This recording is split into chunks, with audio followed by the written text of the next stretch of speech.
life, and then all of a sudden we get this deer in the headlights look post. I don't mean to laugh, but like I thought, this would not be that hard.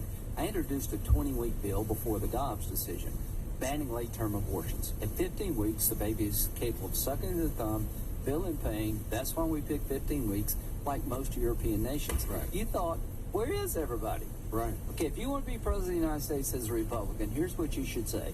Of course I would sign a bill that would protect life at pain-capable 15 weeks with exceptions. Of course I would. There's the states' rights, people. I respect you, but you're dead wrong. Right. No pun intended. If we can't protect life as legislative bodies, what good are we? The fundamental aspect of how to run society is who are you when, how to begin life, how to end life. Everybody in Europe is pretty comfortable with this. Right. There's nothing in our Constitution requiring us as a nation to sit on the sidelines and watch California and New York abort babies up to the moment of birth. That's not a constitutional principle. Do you believe anybody who wrote the document had that in mind? Of course not.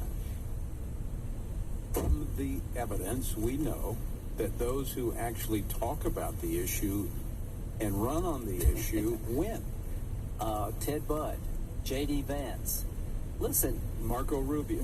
About a dozen governors. If you're, look, Kim Reynolds here. She's still standing. I mean, we're talking about an issue that is foundational to society. What kind of America do you want to live in? Do you want to live in a nation that would allow taxpayer dollars to abort a baby literally up to the moment of birth, put you as an outlier in the civilized world, or would you like to live in a nation that is not barbaric on this issue? Let states decide up to a point. If you can feel pain and suck your thumb and you're 15 weeks along to becoming a born person, we need to intervene. Those of us in elected office, if you don't feel like there's a need for you to have your voice here, then you're missing a lot. There's nothing in the Constitution requires such an extreme outcome where I have to sit on the sidelines and not stand up for a baby. What does it matter where you're conceived? Right. It doesn't matter. It's a human rights issue. It's not a states' rights issue. Why is Lindsey Graham so pro-life? It just makes sense to me. I don't go around getting in people's face, but I chose to represent my state. Okay, when does life begin? But it's more than just representing your state. I just don't want to live in a country that would do this. This does not make America a better place. The unborn are not the enemy. Why do we not want to embrace a civilized approach to a very complicated problem? What good comes from allowing abortion on demand up to the moment of birth? Does that make us a better people? No, it does not. Do you think it leads to a coarsening of our society when we allow abortion up until the moment of birth? If you cheapen life, if legislative bodies cheapen life, then there's no respect for life. I'm not saying it's not complicated, but here's what I'm telling Republicans. When the baby can feel pain, suck its thumb, you're at 15 weeks, people are with you. Don't run away from this issue. You're right. Don't be afraid. Don't let Chuck Schumer steer you away.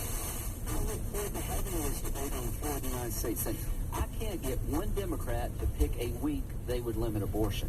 I'll do one at 32 weeks, 33 weeks, 30 weeks. Tell me when you would say no. Their party won't say no anytime. If you want to stand up for the unborn in Washington, you better elect more Republicans. Their party platform is very clear where they stand. I mean, they wrote it down. They're not lying. They believe this. And this is what they're doing in now, practice. If you're listening to this program and you're wanting to find somebody to represent us in 2024 to be our nominee and our standard bearer, you should insist that they be in the camp of not letting America become China and North Korea. How hard is it for a Republican nominee to look the camera in the eye on the stage against Joe Biden or whoever they pick and say, what you're doing is barbaric? There's a better way. Actually, we had a candidate in 2016 that did that, and he prevailed. Well, Trump was great on CNN. He beat the crap out of them on, their extreme. We're not extreme. They're extreme. Just finish the sentence and say, yes, I know how to pass law. You need 60 votes. Well, here's what I would tell people who tell me about civics. You need 60 votes. Well, you got to have a bill to vote on first. It took us 12 years to get partial birth abortion into law. It took us 50 years to get Roe v. Wade overturned, constitutionally unsound. Listen, I'm from South Carolina. I'm not in a hurry. The guy I replaced was 100. You need to be like 100 to get anything done, so I'm not going away anytime soon. Don't you go away.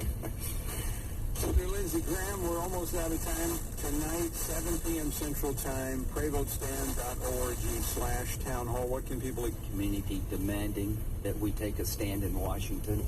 This is not a states' rights issue. This is a human rights issue. You're going to hear tonight, I think, a loud voice from the pro-life community that we want you there in Washington fighting for the unborn. Is that why you came all the way to Iowa? I came. It ain't easy to get here, folks. But I came. I'm glad I came. I'm turning around, going back, but I wouldn't have missed it. Lindsey Graham, always great to see you. Thanks so much for joining us. You can do when you've prayed, when you've prepared, and when you've taken your stand. By all means, keep standing.